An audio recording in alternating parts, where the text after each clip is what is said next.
தினம் ஒரு தகவல் என்கிற இந்த நிகழ்ச்சி வழியாக பல்வேறு செய்திகளை நாம் மக்களுக்கு சொல்லி வருகிறோம். அந்த வகையிலே சமீபத்தில் கர்நாடகாவினுடைய சட்டமன்றத்திலே நிறைவேற்றப்படுவதற்காக இருந்த ஒரு சட்டம், மடத்தின் பெயரால் மடாதிபதிகள் நாட்டில் இருக்கக்கூடிய மக்களை சுரண்டுகிற இந்த சுரண்டலுக்கு எதிராக ஒரு சட்டத்தை கர்நாடகத்தினுடைய மாநில அரசாங்கம் நிறைவேற்றுவதற்கு தயாராக இருந்தது. அந்த சட்டத்தை நிறைவேற்றக்கூடிய அந்த சட்டத்துறை அமைச்சராக இருக்கக்கூடியவர் பத்திரிகையாளர்களிடத்திலே சொல்லுகிற பொழுது, நாட்டில் நடக்கிற பெரும்பாலான பாலியல் குற்றங்கள் மடாதிபதிகள் நடத்தப்படக்கூடிய அந்த மடங்களிலே அதிகமாக நடைபெறுகின்றன. அதே போன்று இந்த மடத்தை வைத்துக்கொண்டு பொதுமக்களுடைய சொத்துக்களை மோசடியான முறையிலே சேர்க்கப்படுகின்றன, பொதுமக்களிடத்திலே கட்டாய பஞ்சாயத்துகள் நடைபெறுகின்றன என்று சொல்லி இந்த மாதிரியான குற்றங்களை தடுப்பதற்காக வேண்டி இந்த சட்டத்தை நாங்கள் அறிமுகம் செய்ய இருக்கிறோம் என்று சொல்லி அந்த கர்நாடகத்தினுடைய சட்ட அமைச்சர் தெரிவித்தார். இப்படி தெரிவித்த உடனே கர்நாடகாவில் இருக்கக்கூடிய இந்த பாசிச பயங்கரவாதிகள் சங் பரிவார கும்பல் எல்லாம் இந்த சட்டத்தை நீங்கள் நிறைவேற்றக்கூடாது, இது இந்து மதத்தினுடைய அந்த மதத்திற்கு எதிரான ஒரு சட்டமாக இருக்கிறது, இந்து மதத்தினுடைய மடாதிபதிகளுடைய உரிமைகளை பறிக்கக்கூடிய ஒரு சட்டமாக இருக்கிறது என்று சொல்லி இந்த சட்டம் நிறைவேற்றப்பட்டால் கடுமையான முறையிலே நாங்கள் போராட்டம் நடத்துவோம் என்று சொல்லி அரசாங்கத்தை அச்சுறுத்துகிற வகையில ஒரு அறிக்கையை வெளியிடுகிறார்கள். இதுல ஒரு படி மேல போய் அந்த மாநிலத்தினுடைய முதல்வராக இருந்த ஒருவர், முன்னாள் முதல்வராக இருந்த எடியூரப்பா சொல்றாரு, இந்த சட்டம் நிறைவேற்றப்பட்டால் இந்தியா முழுவதும் இதற்கு எதிராக நாங்கள் போராட்டம் நடத்துவோம் என்று சொல்லி அவர் அரசாங்கத்தை ஒரு பயமுறுத்துற மாதிரியான ஒரு அறிக்கையை தாக்கல் செய்கிறார். உண்மையாகவே இந்த நாட்டின் மீதும் இந்த மக்களின் மீதும் அக்கறை கொண்டவர்களாக இருக்கக்கூடிய எவராக இருந்தாலும் இந்த சட்டம் ஏன் முன்பு நிறைவேற்றப்படவில்லை என்று சொல்லி கேட்கக்கூடிய வகையில் தான் எல்லாருமே இருப்பார்கள். இன்னைக்கு நாட்டில் நடக்கக்கூடிய பெரும்பாலான குற்றங்களுக்கு மூல ஆதாரமாக எது இருக்கிறது என்று சொன்னால், ஒரு இந்த மக்களை சீர்திருத்தக்கூடிய ஒரு துறையாக இருக்கக்கூடிய ஆன்மீகத்தின் பெயரால் தான் இன்றைக்கு பெரும்பாலான பாலியல் கொடுமைகள் இன்றைக்கு பெண்களுக்கு எதிராக நடைபெற்று வருகிறதை நம்ம பார்க்கிறோம். பத்திரிகையில, செய்தி தொலைக்காட்சி ஊடகங்கள்ல பார்த்தீர்கள் என்று சொன்னால், சாமி கும்பிட போற இடத்துல கூட இன்றைக்கு சாமியார்கள் சில்மிசம் செய்கிற வேலையும், தன்னுடைய உடல் நிலையில் பாதிக்கப்பட்டவர்கள் மாந்திரிகத்தை நம்பி, தவறான முறையில மாந்திரிகத்தை நம்பி அதற்கு சிகிச்சையை மேற்கொள்ள போற இடத்துல சாமியார்கள் செய்யக்கூடிய லீலைகளை எல்லாம் பார்த்துவிட்டு இன்றைக்கு மக்கள் அறிவை இழப்பக்கூடிய ஒரு துறையாக இன்றைக்கு ஆன்மீகத்தை மாற்றி வைத்திருக்கிறார்களா இல்லையா? உண்மையான ஆன்மீகம் என்பது அறிவை வளர்க்கக்கூடிய ஆன்மீகம், இஸ்லாம் சொல்லக்கூடிய ஆன்மீகம். ஆனால் இவர்கள் பின்பற்றக்கூடிய இந்த ஆன்மீகம் என்பதெல்லாம், இவர்கள் மக்களிடத்திலே ஆன்மீகம் என்று சொல்லி காட்டக்கூடியதெல்லாம் அறிவை மலங்கடிக்கக்கூடியதாக இருக்கிறது. அப்படி ஆன்மீகத்தின் மீது குருட்டுத்தனமா நம்பிக்கை உள்ளவன் இந்த தவறான வழியை அவன் நோக்கி செல்லக்கூடியவனுடைய நிலை என்னவாகிறது என்று சொன்னால், பெண்களாக இருந்தால் அவர்களுடைய கற்புகள் எல்லாம் சூறையாடப்படுகின்றன. அப்ப இதையெல்லாம் தொலைக்காட்சியில செய்திகள்ல பார்க்கக்கூடிய எவனாக இருந்தாலும் யாராக இருந்தாலும் இந்த நாட்டின் மீது அக்கறை கொண்ட உள்ளவர் யாராக இருந்தாலும் என்ன சொல்வார்கள் என்று சொன்னால், இந்த சட்டத்தை ஏன் நீங்க முன்னாடி நிறைவேற்றல, இது முதல்ல கொண்டு வந்திருக்கணுமே. ஒரு சாதாரணமான பாமரனாக உள்ளவன் ஒரு பெண்ணை கற்பழித்தால் எப்படி அரசாங்கம் கடுமையான முறையிலே தண்டிக்கும் என்று சொல்லி ஒருவன் விரும்புவானோ, அரசாங்கம் விரும்புமோ கருதுமோ, அதை விட மோசமான முறையில் இவன் ஏமாற்றம் செய்திருக்கிறான். தன் மீது அடைக்கலமாக வருகிற ஒரு பெண்ணை இவன் ஏமாற்றி பாலியல் பலாத்காரம் செய்கிறான், ஆன்மீகத்தின் பெயரால் செய்கிறான், ஆன்மீகத்தின் பெயரால் மோசடி செய்கிறான் என்று சொன்னால் இவன் மீது குற்றங்கள் அதிகமான முறையில் இவனை நடவடிக்கை எடுக்க வேண்டும், தண்டனை கொடுக்க வேண்டும் என்று சொல்லி ஒரு சாதாரண அறிவு படைத்த பாமரன் விரும்புவான்.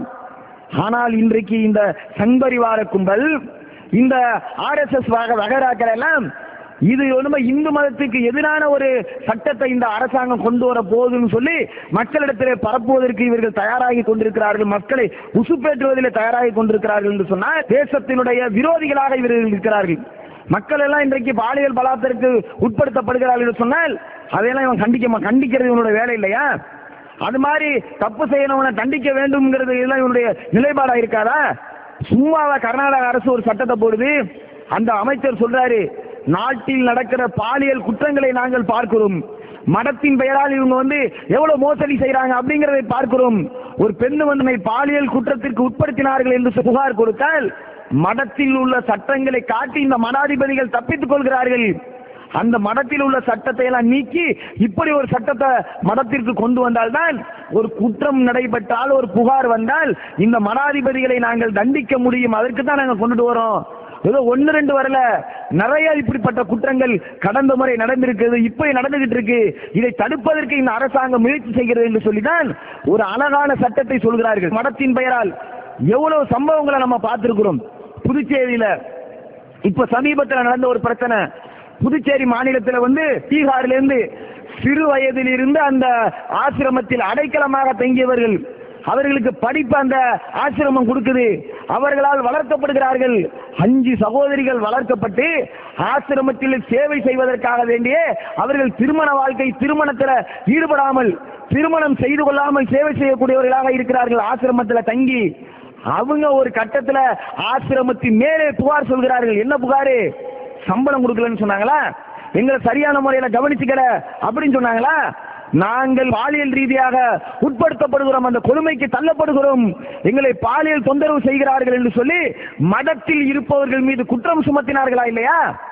அப்ப இதெல்லாம் நம்ம பார்த்து இன்னைக்கு எவ்வளவு செய்திகள் வருது. புதுச்சேரியில நடந்துச்சு, அவர்கள் மீது வழக்கு பதிவு செய்யப்பட வேண்டும், அந்த ஆசிரமத்தில் உள்ளவர்கள் மீது கைது செய்யப்பட வேண்டும் என்று சொல்லி பல்லெடுங்காலம் அவர்கள் போராட்டம் நடத்தினாங்களா இல்லையா? அதே மாதிரி பாருங்க, கர்நாடகாவில் நித்யானந்தா என்று சொல்லக்கூடிய ஒரு சாமியாரு திருமணத்தை எல்லாம் திறந்துட்டு அவர் ஆன்மீக சேவை செய்யறேன்னு சொல்லி வந்தாரு. கடைசியில் என்ன பண்ணாரு? திருமணத்தை திறந்துட்டு ஆன்மீக சேவை செய்ய வந்தவரு அங்க இருக்கக்கூடிய ஒரு பெண், அதாவது நித்யானந்தா ஆசிரமத்தில் வேலை செய்த ஆர்த்தி ராவ் என்று சொல்லக்கூடிய ஒரு பெண்ணு அமெரிக்காவில் திருமணம் செஞ்சு செட்டில் ஆயிட்டா. அவளுக்கு ஆன்மீகத்தின் மேல ஒரு மோகம் கர்நாடகாவில் நித்யானந்தாவை சந்திக்கிறா. அவன் ஆசை வார்த்தை கூறி அந்த கணவரோடு அவளை சேர விடாம அவ ஐஐடியில படிச்சு பெரிய ஒரு சாஃப்ட்வேர் இன்ஜினியரா இருக்கிறாங்க. அமெரிக்கால போய் செட்டில் ஆனவள்கிட்ட ஆசை வார்த்தை கூறி அந்த ஆசிரமத்துல தங்க வச்சு அவ கடைசியில இன்னைக்கு அரசாங்கத்தில் ஒரு முறையிடுறா. இந்த நித்யானந்தா என்ன கற்பழிச்சாரு, அவர் மேல பாலியல் ரீதியான அந்த வழக்கு பதிவு செய்யப்பட வேண்டும் என்று சொல்லி அவள் இன்றைக்கு அரசாங்கத்திட்ட முறையிட்டு கொண்டிருக்கிறாளா இல்லையா? அப்ப இந்த ஆன்மீகத்தின் பெயரால் இவர்கள் செய்கிற மோசடியை, மடத்தின் பெயரால் இவர்கள் செய்கிற வன்முறையை, மடத்தின் பெயரால் செய்கிற இந்த பாலியல் குற்றங்களை எல்லாம் தடுப்பது ஒரு அரசாங்கத்தோட வேலையா இல்லையா? அப்ப குடிமக்கள் சும்மா பாத்துக்கிட்டு இருப்பாங்களா?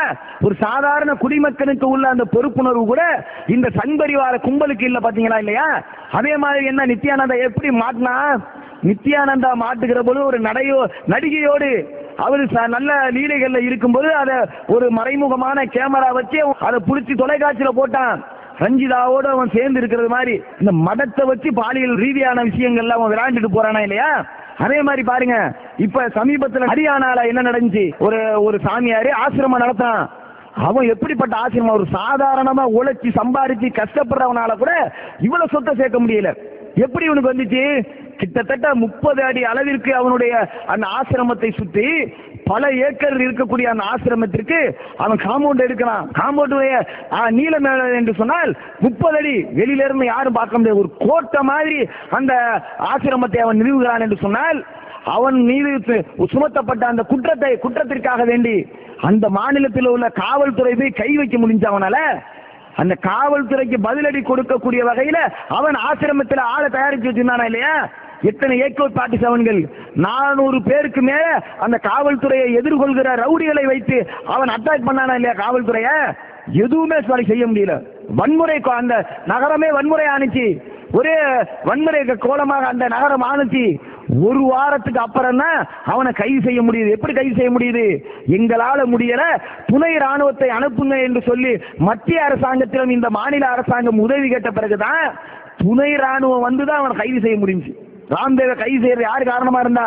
துணை ராணுவம் கைது செய்வது என்று சொன்னால் இந்த சாமியார்கள் எப்படிப்பட்ட லீலைகளை இன்றைக்கு இந்த செய்து கொண்டிருக்கிறார்கள். ஒரு ஆன்மீகத்தின் வேலை ஒருத்தன் செய்யறான்னு சொன்னா அந்த மதத்தின் மீது பற்றுள்ளவர்கள், உண்மையான அக்கறை உள்ளவர்களாக இருந்தால் உடனே அதை அவனை அரெஸ்ட் பண்ணுங்க. எங்க மதத்தில் இருந்துகிட்டு எங்களுக்கு ஒரு அவமானத்தை ஏற்படுத்துறான், நாங்கள் சொல்லாத விஷயங்களை எங்கள் மதத்தின் மேல் இவன் சுமத்தி செய்கிறான் என்று தானே சொல்லணுமா இல்லையா? இவனுங்க எல்லாம் போய் வக்காலத்து வாங்குறானுங்க. இந்த RSS சங்பரிவார கும்பல எல்லாம் இவனுங்களுக்கு வக்காலத்து வாங்குறானுங்கன்னா அப்ப என்ன இருக்குது இவனுக்கு? அந்த மதத்தை போய் இதெல்லாம் அதாவது கவலையே கிடையாது. தங்களுடைய இனத்தில் உள்ள மக்கள் பாலியல் கொடுமைக்கு உட்பட அதை பத்தி எங்களுக்கு கவலை இல்ல. நில மோசடி செஞ்சு இப்படி சொத்தை சேர்த்துக்கிறாங்க ஆசிரமத்து பெயர, அதெல்லாம் எங்களுக்கு கவலை இல்ல அப்படின்னு சொல்லக்கூடியவர்களாக இருந்தால் அப்ப இவர்களுக்கு அந்த சம்பந்தப்பட்ட இந்த ஆசிரமத்தில் இருக்கக்கூடியவர்களுக்கு ஏதோ தொடர் விழுங்கி இருக்குது அப்படி நாம நினைக்க தோணுது. இவங்க ஏதாவது காசை கீசை கொடுத்து இப்படி செய்யறத கண்டிக்காம இருங்க அப்படின்னு சொல்றதுக்கு வாய்ப்பு இருக்குன்னு நம்ம சந்தேகப்படுற மாதிரி தானே இருக்குது. அப்ப இந்த நாட்டில் இருக்கக்கூடிய அனைவரும் விரும்புகிற ஒரு செயலை கண்டிக்க மறுக்கிற இந்த சங் பரிவார கும்பல் தேசபக்தன் என்று சொல்வதற்கு புரியும் அருகதையற்றவர்களாக இருக்கிறார்கள். தேசத்தின் மீது அக்கறை கொண்டவர்களாக இருந்தால் இந்த சட்டத்தை வரவேற்கக்கூடியவர்களாக இருக்க வேண்டும். பெண்கள் மீது இழைக்கப்படுகிற இந்த கொடுமைக்கு எதிராக குரல் கொடுக்கக்கூடியவர்களாக இருக்க வேண்டும். ஆனால் பெண்களுக்கு இழைக்கப்படுகிற கொடுமைக்கு எவன் கொடுமை செய்கிறானோ அவனுக்கு ஆதரவாக இன்றைக்கு சங் பரிவார கும்பல் இன்றைக்கு குரல் எழுப்புகிறார்கள் என்று சொன்னால் இவர்கள் சமூகத்தில் இருந்து தூக்கி எறியப்படக்கூடியவர்கள்.